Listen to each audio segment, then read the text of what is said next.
it's not just that we give those physics guys a pass and girls. Okay, we just don't.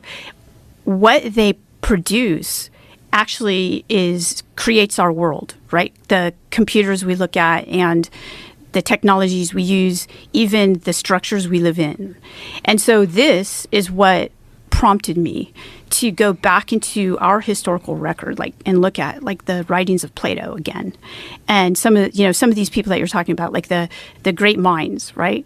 And I recognize that, say, Plato, who writes about his mentor Socrates, who's, by the way, killed by his country, was killed by Athens, the town he lives in, not the town, but the state he lives in, and he's executed for being an atheist, by the way.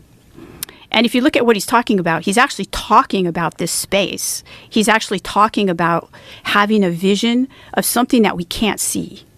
And he calls it the good. And he says it's the best thing, okay? And he says it makes you do things that are just. And you don't do them because they're the right thing to do. You do them because you really want to do them. And so to me, I thought this was fascinating. So I went back and I recognized that he was what's called a math realist. So he believed that, and he was one of the first people, well, not just him, but people, we're talking about the, 300s before the Common Era. So many, many, many years ago. He's already identifying these things called Platonic solids that now we can prove exist, but we weren't able to prove them. So he was using, and he even has this language too, Joe. He has this language. He says that we can actually perceive these through our minds, but it's not normal intellect. It's not your normal abstract thinking, but it's a type of thinking. And he relates it to protocols, like physical protocols. Like, did you know he was a wrestler? No, I didn't. Yeah. Oh, I did know that. Yeah. I'm sorry. In fact, his name even means that he's really not just a wrestler, but an awesome wrestler. So Socrates, that name? No, Plato. Oh, sorry. Yeah. These guys were all physical. They were all... it was basically this philosophy, almost like a fight club, I think. These guys, they were wrestlers, and, they believed that this was good. They believed that these protocols helped them use their brains to access the good. So what was the methodology behind that? Was it the breaking down of the normal states of consciousness through rigorous exercise and exertion? That's my opinion. Like a runner's high. Yeah, that's my opinion. Yeah. So when I talk about it, because I like to teach my students about this, because I honestly think that this is what progresses civilization, this kind of thing. So I think when I did American Cosmic, which was the first book about UFOs, again, which I never thought I'd be studying, I encountered this man, Tyler, and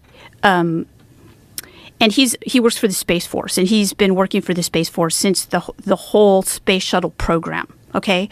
And he's a special kind of person. He's a mission controller, but he does a lot of other things too.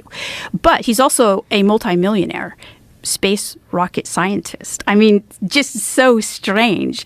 And I called him Tyler after the character in Fight Club, because that's who he reminded me of. He reminded me of that character in Fight Club, because he had this.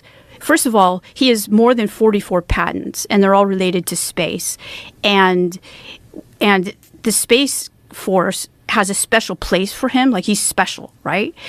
What I found was that he was practicing these types of protocols. I call them protocols because they reminded me of Plato and monastic traditions, the traditions of monks and things. So he would make sure that he got sunshine. He would make sure that he got plenty of sleep. He would not have too much caffeine. He exercised a lot. He boxed, right? So he was also a fighter. And he tried to stay away from people. I know it sounds weird, but that's what monks do. They try to stay, they try to monitor their input of people because those people can actually take them off their game or something like that. But so this guy was put into another mental state.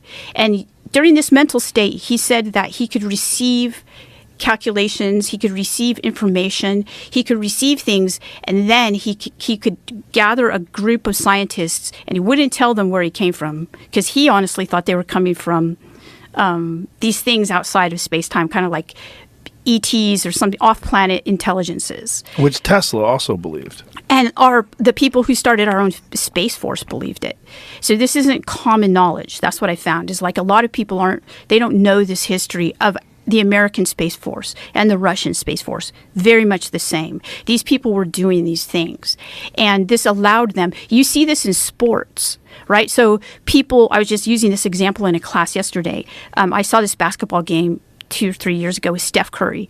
And, the way they were playing, it was almost as if there was an emergent phenomena that was bigger than each of the people because they somehow anticipated what the other guy was going to do. And I used to do sports, and I know that this is something that can be done. There's a flow state, right? And I think that this is what Plato was trying to get his group into through these protocols. Well, that makes sense. And one of the things that happens in flow state is that you stop being there. That's right. Yeah, it's not you. Yeah. And you're just experiencing this thing. Totally, yeah. Yeah. You experience it on stage doing stand-up. I imagine when you that. do it right. Yeah. When you get it right, you're on a ride. Like you're just like sort of like making sure that, okay, feed this into the machine and go. And it goes. And you're sort of like you're in tune with what you're saying, but you're almost outside of yourself. That's exactly right. And there is science that shows that this is the case. Right. With brainwaves. Yeah. The problem is that they're like when Joe's out there on stage, they're not going to hook you up to an MRI, right? They can't do that kind of, because when it's happening spontaneously. It just happens, and no one can actually predict when it's going to happen. But you hope that it happens. And also, if they did hook you up to it, you would also be aware that you're being monitored and would change the state. And you'd use it. Yeah, you'd use it.